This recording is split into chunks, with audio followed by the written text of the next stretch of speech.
آپ سب کو سلام، اور میں آپ کے سامنے 7واں کلمہ پیش کروں گی۔ مرکز کی انجیل اس کا 23 باب اور اس کی 46 آیت میں یوں لکھا ہے، پھر یسوع نے بڑی آواز سے پکار کر کہا، اے باپ، میں اپنی روح تیرے ہاتھوں میں سونپتا ہوں، اور یہ کہہ کر دم دے دیا۔ آمین۔ سو یہاں پر جو یسوع مسیح نے آخری کلمہ جو ہے ادا کیا، اور اس میں سے ایسا محسوس ہوتا ہے، ایسا دل سمجھ رہا ہے روح میں رہ کر کہ یسوع مسیح نے کہا کہ اب سب کچھ ہو گیا ہے، سب کر دیا باپ میں نے، تو نے مجھے بھیجا کہ جا دنیا کے گناہوں کا بوجھ جو ہے تو نے اٹھانا ہے اپنے کندھوں پر۔ اور ہمیں بائبل میں لکھا بھی ملتا ہے کہ یسوع المسیح نے ساری دنیا کے گناہوں کا بوجھ جو تھا اپنے کندھوں پر اٹھا لیا۔ تو جب ہو چکا تو پھر یسوع المسیح نے اپنے باپ سے کہا، اپنے باپ سے یہ کہا کہ دیکھ وہ سب کچھ جو تو نے میرے ذمہ لگایا اور جس کے لیے تو نے مجھے چوز کیا، میں جو تیرا اکلوتا تھا، میں ہی تیرا سب کچھ تھا، اور تو نے مجھے ہی بھیجا کہ جا ساری دنیا کے گناہوں کا بوجھ اٹھا لے۔ تو جب یسوع نے ایسا ہی کیا، یسوع جو تھے وہ خدا بھی تھے اور وہ انسان بھی تھے، پتہ ہے سب کو؟ جب یسوع المسیح جس رات وہ پکڑوائے جانے والے تھے تو دعا کر رہے تھے، تو ان کا جو پسینہ ہے وہ خون کی بوندھیں بن کر ٹپک رہا تھا، پتہ ہے جی سب کو؟ تو یسوع مسیح نے بولا کیا کہا، اے باپ، ہو سکے تو یہ پیالہ مجھ سے ٹل جائے، لیکن اس کے بعد کیا کہا، پھر بھی میری مرضی نہیں تیری مرضی پوری ہو، یعنی کہ باپ کی مرضی پوری ہو۔ تو یسوع مسیح دنیا میں باپ کی مرضی کو پورا کرنے آئے تھے۔ باپ نے کہا کہ تو جائے گا اور پوری دنیا کے لیے قربان ہوگا، تو دکھ سہے گا، تیرا بدن ہر طرح کا دکھ سہے گا۔ تو یسوع مسیح نے اپنے باپ کی کیا کی جی؟ فرما برداری، اسی لیے کہا کہ میری نہیں بلکہ کیا ہو، تیری مرضی پوری ہو۔ تو جب یسوع مسیح نے 6 کلمے ادا کر چکے، 6 کلموں میں انہوں نے سب کچھ کہہ دیا، تو آخر میں انہیں معلوم ہو گیا کہ اب سب کچھ ہو چکا ہے، جو میرے لیے منصوبہ تھا، جو میرے لیے پلان تھا، وہ ہو گیا۔ تو پھر انہوں نے کہا کہ اے باپ، میں اپنی روح کیا کرتا ہوں، تیرے ہاتھوں میں سونپتا ہوں۔ سو یسوع مسیح کے علاوہ ہمیں ایک اور حوالہ ملتا ہے، خدا کا بندہ اسطفنس، جسے سنسار کیا گیا اور لوگ اس کے چوگرد تھے اور اسے سنسار کر رہے تھے پتھروں سے۔ تو اس نے کیا کہا، اس نے جب آسمان کو کھلا دیکھا تو کہا دیکھو میں آسمان کو کھلا دیکھتا ہوں، اور یسوع مسیح کو خدا کے دائنے طرف کھڑا دیکھ رہا ہوں۔ تو وہ بھی باپ کی فرما برداری میں تھا، اسطفنس۔ اور پھر اسطفنس نے بھی کہا کہ اے باپ، ان کو معاف کر دے کیونکہ یہ نہیں جانتے کہ یہ کیا کرتے ہیں۔ تو یسوع مسیح نے بھی یہی کہا کہ اے باپ، انہیں معاف کر دے کیونکہ یہ نہیں جانتے کہ کیا کرتے ہیں۔ کیونکہ ہمارے باپ کا جو سارا منصوبہ ہے وہ معافی کا ہے۔ ہمیں کبھی بھی کسی کے بھی گناہ کو، اگر آپ کے ساتھ کسی نے کوئی برائی کر دی ہے تو آپ کو اختیار نہیں کہ آپ اسے قائم رکھیں۔ آپ کو یہ اختیار ملا ہے کہ آپ اس کے لیے شفایت کریں کہ اے باپ ان سے معاف کر دے، جیسے یسوع نے کہا، جیسے اسطفنس نے کہا۔ اور اسطفنس نے بھی کہا کہ میں اپنی روح تیرے ہاتھوں میں کیا کرتا ہوں جی؟ سونپتا ہوں۔ بائبل مقدس میں ہمیں ملتا ہے کہ جان دینے تک وفادار رہ تو زندگی کا تاج کیا کرے گا، تو پائے گا۔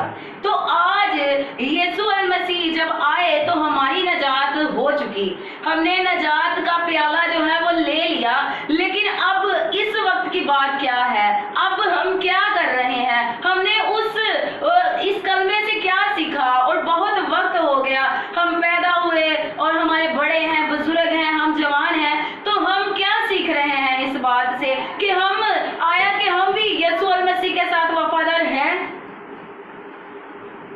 जैसा यीशु अपने बाप के साथ वफादार रहा, उसने दुख सहा, उसने कोड़े खाए, वो सब कुछ जो उसके साथ किया गया उसने खुशी से कबूल किया। क्या आज हम भी दुख सह रहे हैं? क्या आज हम भी हाजिर हैं अपना बदन देने के लिए? अपनी रूह को इस लायक हमने बनाया है कि अगर हमें अभी मौत आ जाए तो हम भी फख्र से यीशु मसीह की तरह और स्टीफनस की तरह कहें कि ऐ बाप, मैं अपनी रूह तेरे हाथों में सौंपता हूँ। क्या आज हम उस राह पर चल रहे हैं जो राह हमें यीशु ने दिखाई है? यीशु ने बाप के साथ वफादारी की। क्या आज हम हैं वफादार? यीशु आपसे वैसी ही वफादारी चाहता है जैसी वो बाप के साथ करके गया, क्योंकि उसने आपके लिए जान दी है और वो चाहता है कि अब जब मैं तेरे लिए जान दे चुका, तेरे लिए फिरदौस के दरवाजे खोल चुका, तो अब तू मेरे साथ हो। तो जब तक आपकी रूह इस लायक ना होगी तो आप कहेंगे भी तो कुछ नहीं होगा कि ऐ बाप, मैं अपनी रूह तेरे हाथों में सौंपता हूँ। बाप के हाथों में वही रूहें जाएंगी जो उसकी होंगी, जो उसके कलाम के अकॉर्डिंग होंगी। तो आज इस कलमे से हमें ये देखना है कि आया कि मेरा बदन और मेरी रूह और मेरी जिंदगी मेरे बाप के ताबे है। एक स्टोरी है, मैं आपको सुनाना चाहती हूँ। 3 आदमी थे, खुदा के बंदे थे। उन्होंने किसी इलाका में मुनादी की तो उस इलाका में यीशु मसीह की तालीम देने पर मनाही थी, और जो ऐसा करता था उसे सजाए मौत दी जाती थी। उन्हें पता चला कि भाई ये 3 लोग मुनादी कर रहे हैं। उन्होंने उन्हें पकड़ लिया। उन्होंने अलानिया कहा कि हाँ, हम यीशु मसीह के नाम की मुनादी कर रहे हैं। उन्होंने कहा, तुम लोगों को पता है कि तुम लोग अब मर जाओगे? उन्होंने कहा, हमें पता है, हम जान देने तक वफादार रहेंगे। उन्होंने कहा, चलो जी फिर तैयार हो जाओ। उन्होंने कहा, चलो जी हम तैयार हैं। उन्होंने 3 बर्फ के बड़े बड़े बॉक्स मंगवाए और उन्होंने बारी बारी उन तीनों को उस बर्फ पर डाला।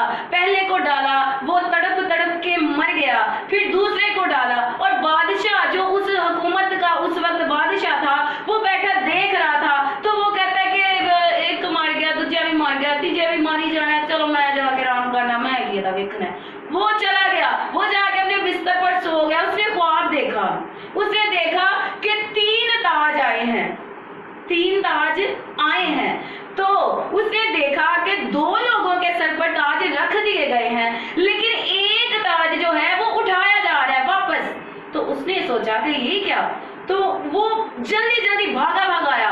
उसने कहा, 3 लोगों को हमने क्या सजा नहीं दी मौत की? उन्होंने कहा 3 ही थे, लेकिन जब पहले को मारा गया तो वो उसको साइड पे किया गया। फिर दूसरा आया, लेकिन जब तीसरे को डाला गया तो उसने कहा, नहीं, मैं इनकार करता हूँ, मैं आगे से यीशु मसीह की मुनादी नहीं करूंगा। तो उसने कहा, फिर वो तीसरा ताज वापस खाली जाएगा, वो किसी को नहीं मिलेगा जिंदगी का ताज। तो उस बादशाह ने क्या किया? उसने उसी वक्त अपने कपड़े उतारे और कहा कि उसकी जगह मुझे डाल दो, मैं यीशु मसीह की मुनादी करता हूँ कि यीशु मसीह ही जिंदा खुदा है। हालेलुया। तो वो जो तीसरा ताज था वो उस बादशाह ने ले लिया। इतना ईमान आज हमारे पास है। क्या आज हमें अभी कोई कह दे कि आपने यीशु का इनकार करना है, तो हम क्या करेंगे? भाग जाएंगे या खड़े रहेंगे, या फिर स्टीफनस की तरह संसार होंगे और कहेंगे कि ऐ बाप, मैं अपनी रूह तेरे हाथों में सौंपता हूं। तो ये क्या फैसला हमारा है, और हमें रूह को भी ताबे रखना है अपने खुदा बाप के, और अपने बदन को भी ताबे रखना है, क्योंकि यीशु मसीह ने दोनों तरह से काम करके दिखाया है। उन्होंने बदन से भी खुदा की ताबेदारी की है। वो जो उन्होंने दुख सहा वो उनके लिए पहले से ही मुकर्रर था, चूज था। उन्हें पता था कि मैं दुख सहूंगा, और रूह से भी वो खुदा बाप के क्या रहे? ताबे रहे। तो आज हम इस कलमे से ये सीखें कि हमें भी हर वक्त जो है वो ताबेदार रहना है। हमारा बदन, हमारी रूह, हमारी ख्वाहिशें, भी कोई आके कह देना कि यीशु के नाम पर जान दे दे, तो हम कहें जी हम देंगे। है कॉन्फिडेंस इतना एतमाद है? खुदावन हम पर फजल करे, क्योंकि ये जो कलमा है ये बहुत ही मोहब्बत से भरा हुआ है। क्योंकि जब यीशु मसीह ने सब कुछ कर लिया तो उन्होंने देखा कि मैं सब कुछ कर चुका, तो फिर उन्होंने कहा कि अब मेरी रूह है जो मैं अपने बाप के हाथों में सौंप दूं। तो इसी तरह हम भी यीशु के बेटे और बेटियां हैं, और यीशु हमारा बाप है, और अब वो हमारी तरफ देख रहा है कि हम कितने ताबेदार हैं, हम कितने वफादार हैं खुदा के साथ। और जब हम भी यीशु मसीह की तरह और स्टीफनस की तरह अपनी रूह उसके हाथों में सौंपेंगे, तो हमारा बाप भी क्या होगा जी? खुश होगा। और हम जब फिरदौस में जाएंगे, हमें शौक बड़ा है, सबको है, मुझे पता है कि हम जी फिरदौस में जाएं, हम यीशु के साथ रहें, हम यीशु के साथ जो हमारी बाकी जिंदगी है वो गुजारें। ये सब कुछ हो सकता है, इस सब के लिए यीशु ने कीमत अदा कर दी है, आपके लिए फिदिया दे दिया गया है, आपके लिए जान दे दी गई है, कुर्बानी हो चुकी। अब आपकी बारी है वफादारी दिखाने की, वफादारी दिखाने की। आपकी वफादारी अब दिखाने का वक्त है, क्योंकि यीशु मसीह बहुत बहुत जल्द आने वाले हैं। तो मेरे दिल से दुआ है कि हम वहां हों जहां पर यीशु मसीह हैं। Hallelujah, hallelujah. सो मैं दिल से दुआ गूँ कि खुदावन मुझे और आपको ये तौफीक दे, हम पर ये बड़ा गहरा फजल करे कि हम भी बदन से भी और रूह से भी हमेशा अपने बाप के ताबे रहें, और जब भी मौत आए हम कहें कि जान जाती है ते जावे कोई गम ना, मौत आंधी है ते आवे कोई गम ना, तेरे कदमां च जावे जान मेरी। हालेलुया। खुदा आप सबको बरकत दे। आमीन।